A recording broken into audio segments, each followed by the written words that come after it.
Para formar e pôr em ação fisioterapeutas de excelência nas nossas UTIs, está entrando no ar mais um episódio do podcast UTI Informa e Ação. Eu sou Sancler Bernardes, fisioterapeuta intensivista, e você me encontra lá no Instagram, @SanclerBernardes. Olá pessoal, sejam todos muito bem-vindos para mais um episódio. Eu sou a Débora, fisioterapeuta intensivista, e você me encontra no @movimenta_TI. E juntos você nos encontra aqui toda semana no nosso podcast UTI Informa e Ação. Sempre com algum propósito, algum tema com o propósito de formar e pôr em ação os fisioterapeutas de excelência nas nossas UTIs. E para isso, hoje a gente vai continuar a nossa conversa, né, Sancler? Para quem não ouviu, a semana passada a gente discutiu um pouco, né, conversou um pouco sobre os highlights do Congresso Europeu, né, que eu estive lá na Noruega, em Oslo. Então volta lá e escuta, né, o primeiro episódio. A gente falou mais ou menos sobre a metade do Congresso, né, na semana passada. E hoje a gente vai terminar de falar então sobre o Congresso Europeu, sobre o que teve de muito legal por lá. Certo, Sancler? Ótimo. Podemos continuar? E voltem, assistam o episódio, porque ele é muito reflexivo e transformador, né? A Débora trouxe o que foi falado lá, a gente trouxe isso para cada ponto que foi discutido lá, a gente trouxe para a nossa realidade, para a nossa discussão, para a cara que o podcast se propõe a fazer, né? Que é de estimular uma formação mais adequada das pessoas. Então, assim, imperdível. Faça como várias pessoas já fizeram, volte lá e assistam o nosso episódio também, 110, que é o Highlights do Congresso parte 1, e agora vamos para o Highlights do Congresso parte 2. E aí, o que rolou depois, né? De tudo aquilo que a gente falou, o que mais de bom a gente teve? No domingo a gente teve um tempo bom, assim, para falar sobre o segmento, né? O follow-up, o segmento de pacientes pós-UTI, né? E rolou uma discussão muito interessante, né? De diversos pontos, assim. Então, acho que a primeira coisa que foi muito falado lá é que é um tema que a gente gosta, né? Mas que ainda é um pouco obscuro, falando cientificamente, né? Em termos de resultado, né? De como intervir, na verdade. Porque, assim, né, Sancler, surgiu a ideia, né, da PICS, da Síndrome Pós-Terapia Intensiva, e efetivamente a gente tem uma comprovação científica de que esses pacientes saem com uma porcentagem deles, sai com essas alterações que perduram por muito tempo, né? Então, assim, a gente sabe que existe a necessidade de se abordar esses pacientes depois que eles vão embora, né? Porque ficaram Não alterações. adianta só a sobrevida, né? Não adianta só não morrer, né? A gente tem que pensar em como a gente está conseguindo fazer com que esses pacientes sobrevivam. E aí esse é o ponto, assim, foi o ponto central da discussão, porque tem muito trabalho mostrando as alterações pós-UTI, né? E aí começaram a surgir trabalhos de, bom, se existe uma alteração, vamos tentar, né, testar intervenções para melhorar esses resultados. E aí ele trouxe muito, assim, honestamente, que a gente ainda não conseguiu acessar essa questão com bons resultados na literatura, sabe? Então a gente tem alguns estudos, né, alguns ensaios clínicos, alguns observacionais, com um grupo faz reabilitação pós-UTI, o outro não faz, e a gente não consegue chegar em bons resultados. Então a gente discutiu muito, né? Ele falou, gente, o que será que acontece, né? Por que será que a gente não está conseguindo de verdade, assim, trazer melhores resultados depois da UTI, né? E aí uma discussão talvez esteja em torno de como fazer isso, né? Como que a gente faz, Como é que é a estrutura, né, desse segmento? Exatamente. Diferente da estrutura que a gente já conhecidamente sabe para a UTI, né? Mas como é a estrutura para depois? A gente precisa de consultas presenciais, a gente precisa de intensidade de exercício alto, a gente precisa de telereabilitação, 1, 2, 5, 10 profissionais diferentes, e aí, né? Exatamente, a discussão foi bem em cima disso, assim, tem várias questões em aberto, né? Então, por exemplo, tem estudos que não mostraram resultado, mas só tinha o fisioterapeuta, né? Mas a gente sabe que a síndrome pós-terapia intensiva tem outras questões, então talvez você Prejuízo não consiga... cognitivo, emocional, né? Então talvez você não consiga realmente chegar num resultado tão bom com uma pessoa só da equipe, né? A outra coisa foi essa questão dos pacientes efetivamente aderirem a esse tratamento, né? Eu fico pensando, né? Também não é fácil, o paciente passou tanto tempo dentro do hospital, né? Fala que você Eu não tem sei que se você continuar já tratando, né? se você já teve experiência, na época do Covid, né, em um dos projetos que a gente fez, tinha o segmento. E assim, tinha paciente que falava assim, Sancler, eu não quero falar sobre isso, sabe? Eu tive uma paciente particular, depois do hospital, que ela ficou no Hospital das Clínicas, né, na UTI. E aí ela me falou um dia, ela falou assim, Débora, me ligaram para voltar lá para um estudo, né? Aí eu falei, você não consegue ir? Ela, Débora, eu não consigo chegar perto do hospital, né? Então, assim, é muito difícil a gente conseguir a adesão desses pacientes, né, Sancler? Aqui no Brasil, eu imagino que aí seja igual aqui. Às vezes eu tenho paciente aqui no hospital que é de muito longe, né? Que é de uma região que não é Para ele conseguir acessível. aquela vaga na regulação já foi um milagre, né, para ele. Então tem muitas barreiras, né? Assim, e aí talvez isso explique por que que a gente ainda não conseguiu ter bons resultados, né? O problema disso é que traz algumas outras questões. Então, por exemplo, ele estava falando, na Holanda, o sistema de saúde paga o que é baseado em evidência. Ele falou, então, Se não tem a gente comprovação robusta, não paga. então ele falou assim: a gente tá penando, né? Porque a gente quer atender, a gente quer fazer até para gerar evidência, mas a gente não tem, né, esse recurso para fazer porque o sistema não quer fazer, não quer pagar, porque ele fala: tá, tem evidência? Não, não tem, então eu não vou pagar, né? Veja como é um buraco sem fundo isso, porque assim, esses pacientes precisam. A gente precisa reforçar a evidência científica, mas a gente não consegue fazer com que esses pacientes tenham adesão aos trabalhos que a gente quer fazer. E aí, se eu não tenho adesão aos trabalhos, não tenho evidência, eu não consigo nem pensar em protocolos e clínicas estruturadas depois, entendeu? Isso é uma coisa interessante, porque, e acho que a ciência caminha dessa maneira, tem um momento que é de investigação, avaliação, e a gente talvez esteja muito nesse momento, né, do follow-up, assim, deixa eu entender um pouco melhor qual é o aspecto funcional que você tem, deixa eu entender um pouco melhor qual é o prejuízo. A gente está tentando fazer um projeto aqui para fazer um follow-up dos pacientes na terapia intensiva. Mas realmente é extremamente traumático para um paciente que tem tudo a ver com a Pix. Eu falo, volta aqui para a UTI para a gente discutir um pouquinho sobre como foi a UTI, todos os prejuízos que a UTI lhe trouxe. Eu lembro uma vez que eu fui para os Estados Unidos, há uns anos atrás, fui visitar um hospital, e é lógico que não é para Pix, mas, por exemplo, um paciente que tinha uma lesão neurológica, ele saía do hospital agudo e se internava no prédio anexo, que era o prédio da reabilitação. Ele só ia para casa depois desse processo de reabilitação. A gente não tem muito isso, né? A terapia intensiva é tão traumática que eu quero tirar logo ele e mandar para casa. Só que aí ele vai com essas consequências todas, né? Exatamente. Ele até fala assim, né, que a gente tem algumas primícias para o segmento do paciente pós-UTI, né? Que seria, então, uma abordagem personalizada, individualizada, que isso precisa ser coordenado, né?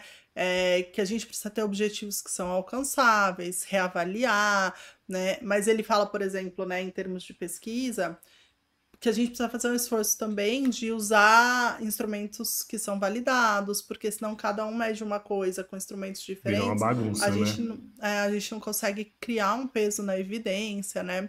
E outra coisa que eu achei interessante que ele discutiu foi também a questão de quem acompanha, né? O ano passado a gente também falou um pouco disso em algum episódio, e até eu trouxe do Congresso, mas ele trouxe de novo, né? Essa transição de cuidado, porque em algum momento é muito difícil para quem está na atenção primária já chegar, né, logo de cara, porque não entende o que aconteceu na A UTI, mas também a complexidade, né?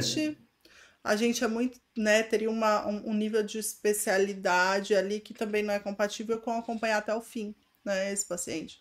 Enfim, então a gente discutiu bastante sobre isso. O fato é isso, assim, quem gosta, né, dessa área de segmento, a gente precisa avançar em termos de evidência, né, para a gente conseguir ter alguma coisa mais robusta mesmo, que consiga dar esse suporte para as nossas práticas, né. Até logo em seguida veio a palestra de uma moça que é da Inglaterra, e que foi sobre segmento virtual, né? E aí, na época do Covid, eles conseguiram um dinheiro muito grande, assim, muito grande, e até assim, de empresas tipo do Google, sabe? Então patrocinaram, né, Que tinha as ferramentas, né? As empresas também queriam mostrar que a ferramenta delas era capaz, né, de fazer isso. e aí eles desenvolveram um aplicativo, uma plataforma, na verdade, de segmento virtual, né? Até é super legal de entrar, dar uma olhada nela, assim, né? E aí ela seguiu na mesma linha que ele, assim, né? Falando que foi um pouco mais fácil com o segmento virtual, mas tinham outras questões que surgiram, assim, né? Então, a adaptação das pessoas àquele site, né? Às vezes ela falou, não tem suporte técnico, então a pessoa não sabe mexer, né? E eu fiquei só pensando, assim, no Brasil, né? Tem gente que, né, não tem internet, tem gente que não tem telefone, né? Assim, eu conheço algumas pessoas no Brasil que tiveram bons desfechos, né? E foi legal, tá sendo legal essa coisa do segmento virtual, mas é isso, a gente ainda Infelizmente não é para tá. todos, né? A nossa realidade, a deles não é, a nossa também não é para todos. Realidade, domínio tecnológico, interação, né, Débora? Eu vou me colocar aqui como professor e imagino isso para reabilitação. A gente dava aula dentro de uma sala, aí vem a pandemia, a gente passa a dar aula virtual. A gente pega a mesma aula e quer dar ela virtualmente. A gente é acostumado a fazer reabilitação, tocando, direcionando. Como é que eu vou fazer reabilitação de uma pessoa com altíssimo grau de prejuízo funcional virtualmente? Como é que eu vou dosar equilíbrio, nível de assistência e tal?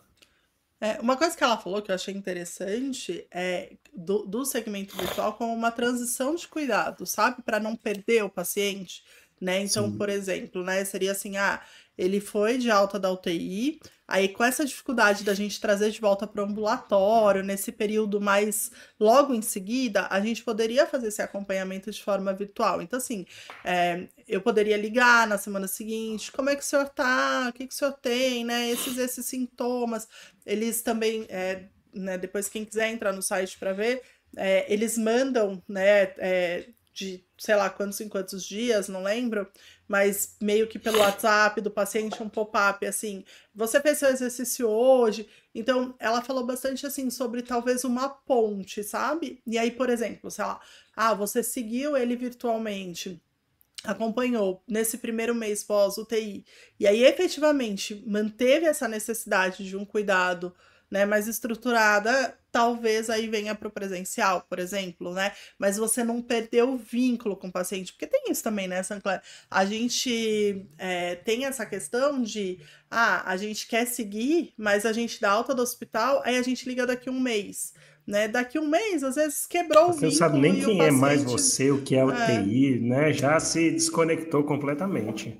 Exatamente. Então, talvez seja uma estratégia interessante, né? O virtual como essa manutenção, né, da conexão com o paciente para efetivamente entender as necessidades para depois pensar o que vai ser feito com ele, né? Ele até Sabe uma coisa legal que depois. me veio à cabeça? Rapidinho. Além de manter o vínculo, e também dá para o paciente, a gente também precisa pensar nesse lado, dá para o paciente esse momento de retorno. Porque é tipo assim, você passou um negócio super crítico no hospital, na UTI, na enfermaria. Aí eu vou te dar alta, mas no outro dia eu quero você na frente de um vídeo, fazendo exercício, conversando comigo, me relatando sintomas. Você dá um tempo para ele assim. Eu entendo que você vai perder um pouco ali, mas retorne para sua casa, para sua vida, se readapte à sua vida e aos poucos a gente vai se conectando e quem sabe em um mês, 2 meses a gente esteja num processo de reabilitação mais a fundo, né? Muito legal É. isso. Exatamente. É como se fosse assim, né? Eu te dou esse espaço para você voltar para sua realidade, mas eu continuo segurando a ponta, sabe? Do novelo de lã para não perder, Não te assim. abandonei, Então, estou aqui, né? Eu estou é, aqui. exatamente, assim. Então, acho que é mais ou menos por aí. Até depois veio um médico falar sobre como era esse segmento na Noruega, né? E aí ele também tocou na questão do pagamento do serviço, pelo que ele relatou lá. Olha a diferença. O sistema de saúde paga por 2 anos. Então, por 2 anos, Para eles têm acompanhar esses pacientes, dinheiro tratar. para acompanhar esses pacientes, né? Mas ele falou muito ainda sobre a falta, né, de comunicação entre os centros de cuidado, que é um problema que a gente também tem aqui, né? De repente ele está na Uhum. atenção primária e a atenção primária não tem ideia, não tem acesso a prontuário, não tem nada, né? E ele falou também, assim, dessa questão de até quando seguir esses pacientes, né? O Será que que ele 2 anos falou, é o tempo necessário, né? ele falou isso, ele falou da experiência deles. Parece que 2 anos é bastante, sabe? Que meio que eles alcançam um platô, assim, que talvez não precise de tanto, assim. Então, é Legal isso. isso. Eu acho que tem bastante coisa para responder ainda sobre isso, né? E talvez, se a gente conseguir achar o ponto, eu acho que vai deslanchar, porque, ao que parece, a gente teria uma atuação interessante aí, né? E fica até para a gente uma reflexão sobre pensar fora da caixa nisso, né? Assim, quais estratégias, quais são as formas de segmento, qual tipo de estudo a gente vai fazer. O que a gente consegue ter certeza é que do modelo que estamos fazendo, a gente não está tirando muita coisa interessante como melhoria. Então, talvez a gente precise chacoalhar um pouco essa caixinha aí de Lego e juntar novas peças para fazer novas coisas para esses pacientes, né? Fica uma É. reflexão aí para a gente. Agora eu não sei, né? Até fica para quem tá ouvindo a gente, né? Eu não conheço muitos hospitais no Brasil que tenham um.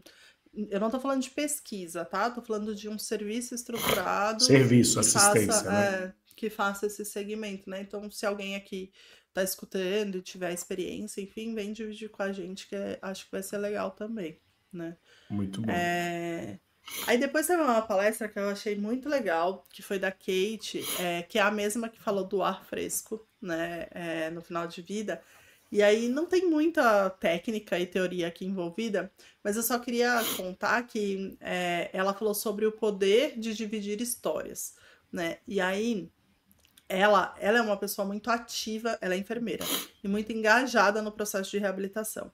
E aí ela estava contando que lá, né, nesse, não é distrito, né, nessa região da Inglaterra, onde ela mora, há alguns anos atrás, não tinha lugares de reabilitação para os pacientes, né?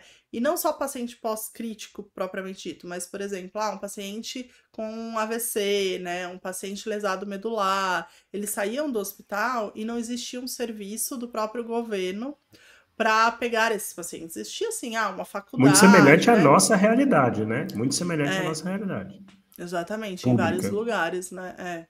E aí, E eu queria contar só a palestra dela para tentar nos inspirar, né? Porque aí ela traz. Que aí ela, incomodada com isso, ela falou: bom, eu preciso mexer nesse vespeiro, nesse sistema aí. E aí ela fala que o jeito que ela achou foi contar a história dos pacientes. E aí, enfim, ela faz várias coisas, mas uma das coisas que ela fez foi. Ela tinha um lugar, né, que fazia a reabilitação desses pacientes via, tipo, universidade, assim. E aí ela fez uma campanha que ela pintava os pés dos pacientes. E o primeiro andar desses pacientes, O gravava retorno à num, deambulação, né? ela gravava num papel, assim, né, com os pés dele. E aí ela transformou isso em outdoor, em parada de ônibus, sabe? E aí ela criou um logo, né, que era, tipo, direito à reabilitação, sabe? Todos têm direito à reabilitação. Que E aí máximo. ela gerou, assim, contou a história de vários pacientes em vídeo, gravando e tudo mais. É, E aí ela gerou um rebuliço, assim, até político, né, em termos de contato com senadores, com governadores e tudo mais. E aí ela fala que contar a história dos pacientes pode ser uma maneira de escancarar as necessidades que eles têm, né? Então, lógico, né, gente, que tem toda uma parte ética, não é sobre isso, mas ela termina falando que histórias têm poder de gerar movimentos, né? Eu achei tão bonita essa frase. E no fim deu super certo, eles conseguiram fazer com que viesse uma lei lá, né, nessa região onde fossem criados centros de reabilitação para depois do hospital e tal. E acho que o principal disso, né, Sancler, é mostrar o como a gente tem um poder aí quando a gente quer parar de reclamar e quer se mexer, né, de achar saídas, né, e ela falou um pouco isso, ela falou de trazer a responsabilidade para si, né, de olhar e falar assim, tá bom, então o que que eu posso fazer por isso, né? Será que eu posso engajar uma campanha? E aí, de novo, pode ser micro ou pode ser macro, né?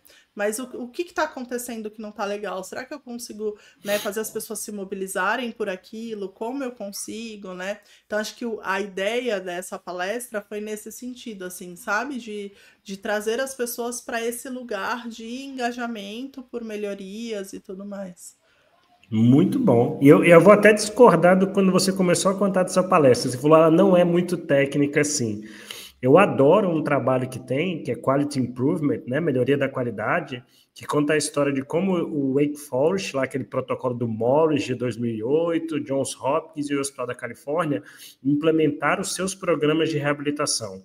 Eles dizem que no planejamento, uma estratégia usada é trazer pacientes para contar a história. Seja para contar a história do impacto negativo, seja para contar a história do impacto positivo quando a reabilitação existe. E isso é utilizado naquele congresso, na conferência, já foi, né, do Johns Hopkins. Eles levam pacientes para participar da conferência também. Aqui no Brasil, uma vez lá em Brasília, com a Qualifis, a gente fez uma conferência parecida. Em 2 anos seguidos, a gente fez isso. A gente levou pacientes que ficaram internados para contar da experiência física, funcional e tal, do processo de internação. Eu acho que faz parte, além de ter esse poder que você disse, de mobilizar tudo em várias esferas da sociedade, tem o poder de trazer para o profissional assim, olha uma pessoa que está ali do outro lado falando.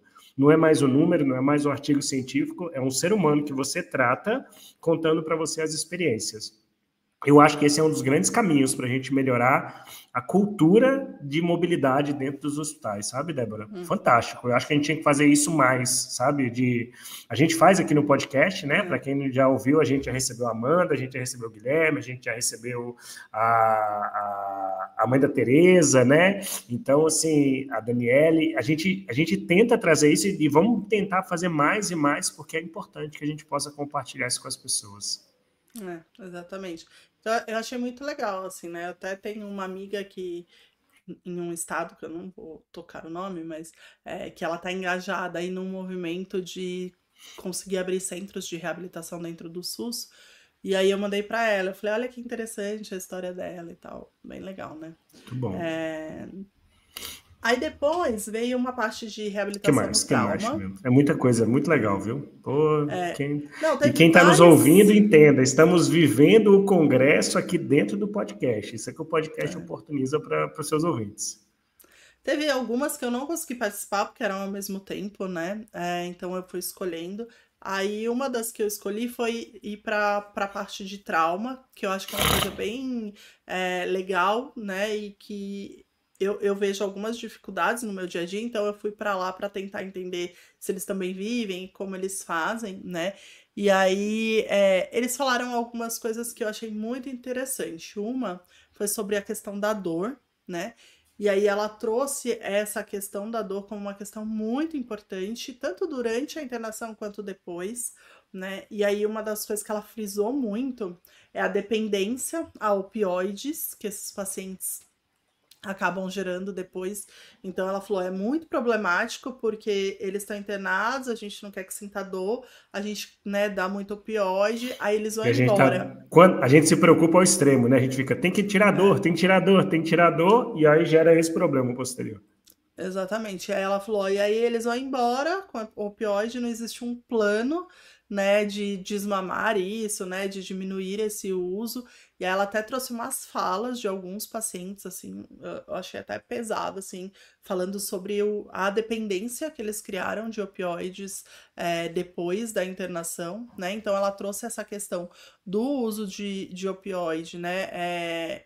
Ela falou muito sobre tentar evitar esse uso persistente, porque são medicações com potencial alto de abuso, né, por parte dos pacientes por conta dessa dependência. Eu cheguei até a perguntar em particular para ela se eles tinham alguma experiência com controle de dor não farmacológico, né? Mas ela disse que não. Então acho que é uma coisa interessante para a gente pensar, né? Se esse é um problema para esses pacientes depois, talvez a gente Por que não usar devia, né? recursos que a gente detém domínio, né? Que são não Exatamente. farmacológicos. É, então talvez fique aqui a sugestão, né, para quem trabalha com esse tipo de paciente, de repente, se seu paciente está lá com dor, ao invés da gente ficar, então vai no médico e pede mais remédio, né? Será que a gente não podia tentar alguma coisa não farmacológica para evitar esse problema depois, né?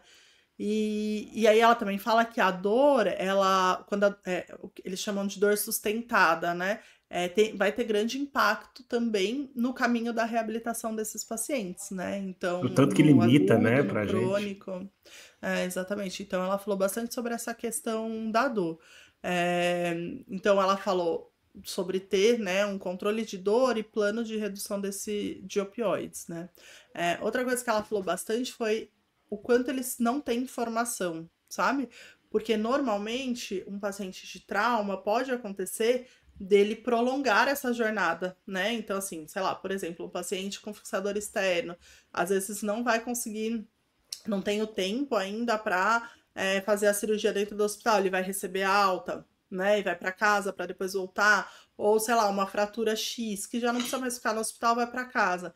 E a falta de informação. E assim, era exatamente esse ponto que eu fui esperando ouvir. Porque é o que eu sinto aqui, sabe? Eu não sei se vocês têm trauma, enfim, mas eu sinto um negócio assim, de, às vezes, né, o ortopedista, ele não vai poder descarregar peso. Tá bom. Aí, tipo, fica por isso, sabe? Quando? Até quando? E aí o Nunca paciente não mais? sabe, né?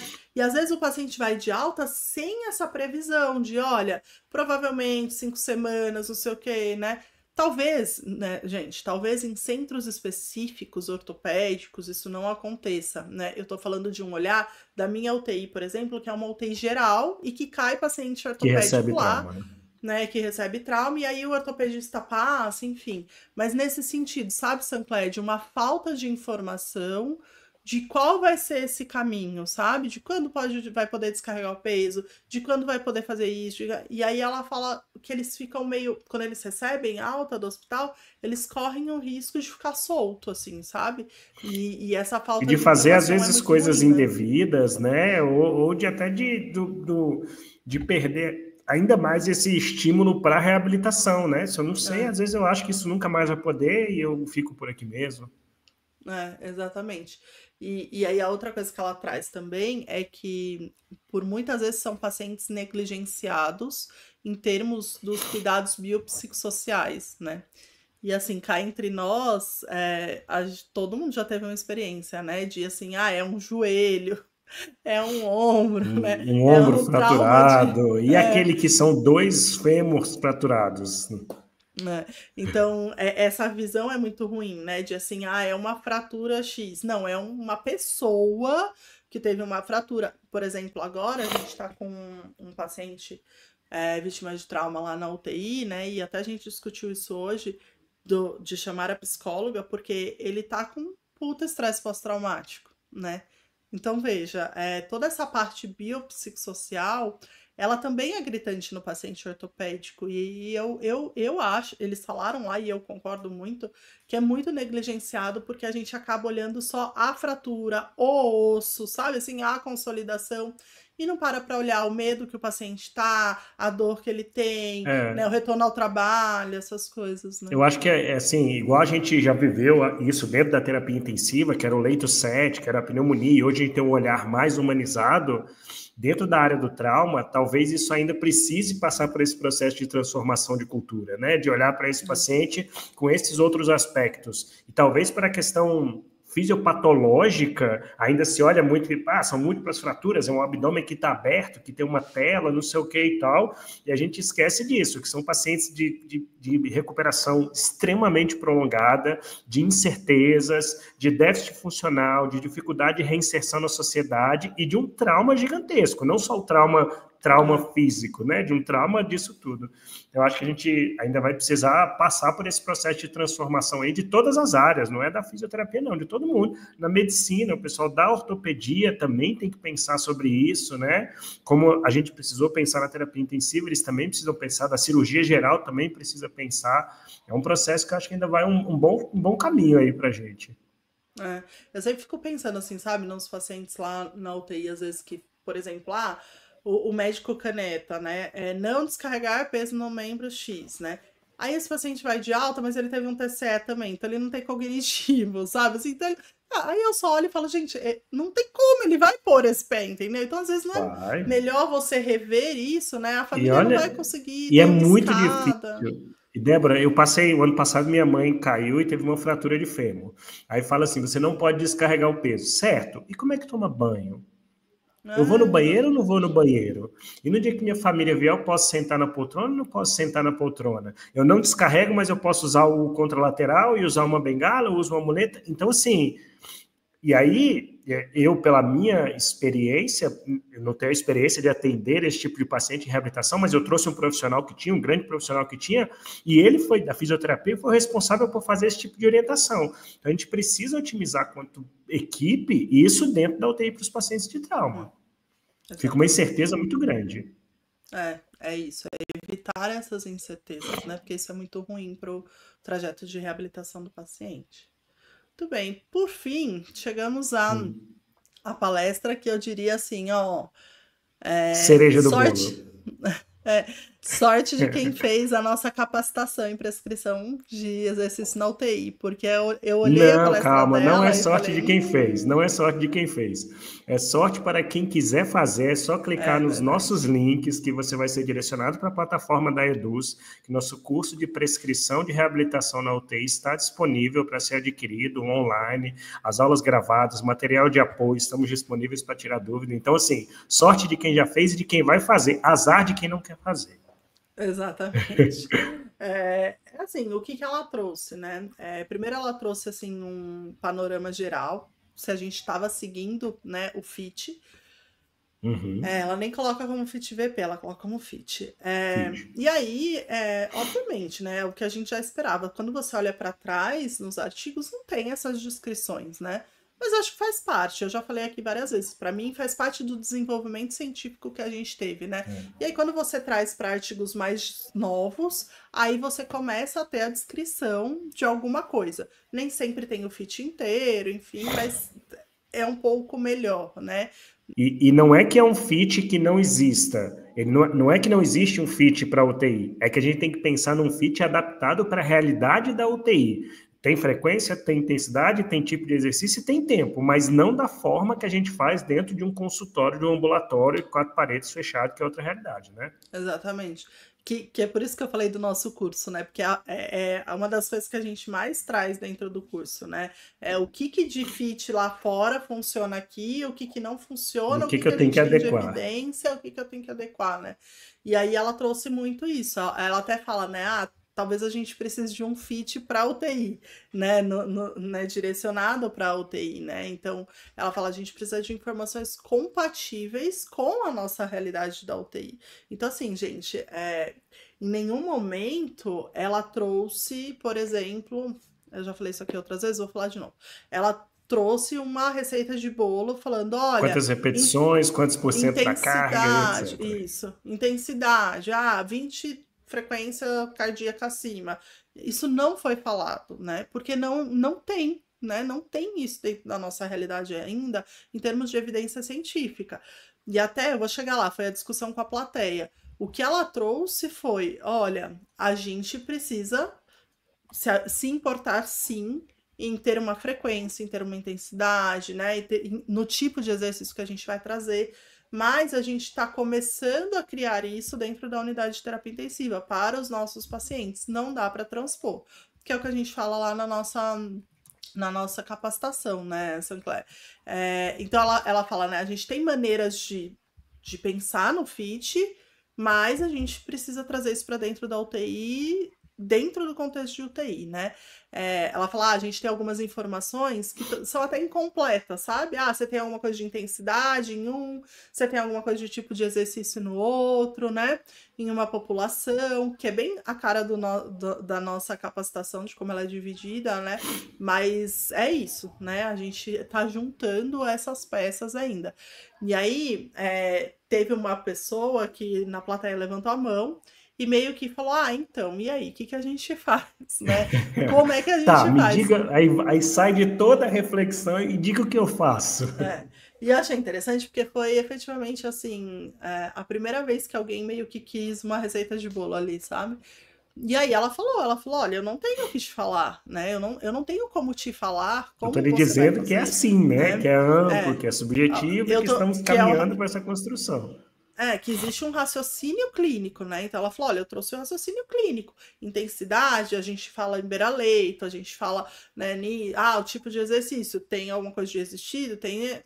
E aí o David até pediu a palavra, né, nessa hora, e ele falou assim, olha, eu acho que uma das coisas essenciais é a gente partir do ponto de, quando a gente está oferecendo um exercício para o nosso paciente na UTI, a gente precisa ter completo domínio quais as repercussões desse exercício para aquele paciente. O que eu espero, né? Ele falou, então, quando eu vou prescrever, eu preciso pensar, eu estou prescrevendo um exercício X que deve fazer isso e isso. Então, tá indicado ou não tá indicado para esse meu paciente agora, né? Então, ele meio que Você saber o que fechou. vai acontecer, né? O que vai melhorar, o que vai piorar, o que vai mudar, o que vai impactar, e aí você usa a sua prescrição. Ele meio que fechou nessa ideia, assim, enquanto, né, a gente não tem outras coisas, e assim, eu já falei, né, não sei onde a gente vai chegar nisso, mas é muito difícil a gente ter valores muito, né, concretos para cá, porque são muitos pacientes diferentes, enfim. A ideia é essa, é que a gente crie um raciocínio clínico, que a gente comece a efetivamente usar o FIT, mas não transportado de outros pacientes, pensando nos nossos pacientes na UTI, quais são as condições deles, né? E como eles vão responder aquilo. Então, acho que Perfeito. isso foi muito legal. E ele falou sempre pesar risco-benefício, né? E aí ele falou também uma outra coisa que eu achei interessante, que é você manter a margem de segurança, sabe? Então, aquela coisa de assim, né, de repente tudo depende, tudo pode, Tudo não, é só na né? clínica do paciente, né? É, a gente tem contraindicações que são contraindicações, né? A gente tem parâmetros ali que a gente precisa Norteadores, tomar né? A gente cuidado. tem Exatamente. norteadores para o fluxo de atendimento. Legal, isso é muito Exatamente. importante falar isso, porque nem 8 nem 80, nem a gente sai de um negócio desse achando que é tudo tão engessado que eu tenho uma receita simples para fazer, e eu nem saio achando que é assim, não, depende, você vai ver cada paciente. Não, peraí, não é bem por aí, eu preciso conhecer o processo, eu preciso saber os norteadores, e depois dos norteadores que talvez seja possível individualizar um pouquinho mais, né? E considerar, já estudaram, e por enquanto o que tem de respaldo na literatura para indicação, contraindicação, para os critérios de segurança é isso, entendeu? Ótimo. Então foi bem essa a discussão. Fica a sugestão para quem não fez a nossa capacitação e fazer. E aí, por Muito fim, para a bom. gente terminar, teve uma palestra da Brownie, né, que já falou aqui com a gente também. Ela só fechou o congresso falando um pouco sobre o futuro da recuperação, da reabilitação dos pacientes. E aí ela trouxe alguns pontos para a gente refletir, né, que foi sobre o isolamento social durante e após a internação, o quanto isso é um problema, o quanto eles ficam isolados lá e o quanto eles podem correr o risco de manter esse isolamento social pós-internação. Tem A a ver com questão da essa família. questão que a gente falou da Pix, né? De todos esses comprometimentos e Exatamente. tal. A questão da família, que a gente fala bastante aqui, né? Que tá ali gritando no futuro disso. E aí, uma coisa que você trouxe no seu Instagram esses dias também, né? Ela falou sobre prestar atenção em equidade, diversidade e inclusão. A gente precisa aumentar o acesso a todos, né? E sobre revolução digital, né? Que é uma coisa que vai fazer parte aí do processo de reabilitação. É isso. Quer Legal. Eu comentar alguma coloquei porque coisa? eu vi um negócio da Declaração de Direitos Humanos lá no Chile, né, que fica no chão, assim, em frente ao Palácio do Governo, ao Palácio da Moeda, e aí eu fiquei pensando sobre isso, assim, será que a gente oferece para todo mundo de maneira igual, pelo menos o direito de ser reabilitado, O né? Será acesso, que a né? gente está para o acesso à reabilitação? Porque talvez a gente também é seletivo e tem um paciente que você fala, não, esse aqui fica assim, esse aqui ceda mais, aquele outro que é jovem, que a história é legal, ou que é idoso, que mexeu comigo, a gente tem um foco maior, e a gente começa a elencar quem são os pacientes queridinhos e tal. Então, isso é um problema para o acesso universal a todos na reabilitação. Exatamente. Muito Muito bom. bem, foi Volta o ano que isso. vem? Você volta o ano que vem, Débora, para a conferência? Opa! Volto ano que vem. Já me perguntaram nos bastidores. Parece, mas não é certeza, que o ano que vem é Paris. Vamos ver. Vamos Muito estar bom. lá. Então vamos organizar e quem sabe a gente não faz um episódio direto do podcast, direto de Paris, Exatamente. comendo um estrogonofe e falando sobre reabilitação dos pacientes críticos. Muito bom, pessoal. Espero que vocês tenham aproveitado esses 2 episódios, né? De novo, a gente tentando cumprir aqui com o que a gente se propõe, com a nossa função. A gente sabe que não é acessível, infelizmente, né, a todo mundo. E aí a nossa ideia é trazer, então, isso. Então, se torna acessível através daqui do nosso esforço de trazer, de anotar as coisas, de fazer as discussões, né? E aí o material complementar, ele tá muito legal, de novo, reforçando, cheio de links, de artigos que foram citados lá. Então, quem quiser, vai lá no Apoia-se, que isso vai estar logo, logo na caixa de e-mail de vocês. Obrigado, Muito bom. Sancler. Obrigada a todo mundo que acompanhou. Obrigado, A gente se vê Débora, no pelo seu próximo. esforço, pela sua presença no Congresso e por poder compartilhar isso com a gente aqui. Obrigado aos nossos apoiadores que ajudam a gente a produzir aqui o nosso conteúdo e por isso vocês vão receber esse material especial. A gente deixa aberto aqui para quem tiver interesse, né, e quiser nos apoiar e quiser conhecer um pouquinho mais sobre isso. E a gente se vê no próximo episódio falando mais sobre formação dos profissionais na UTI. Tchau, tchau. Falou.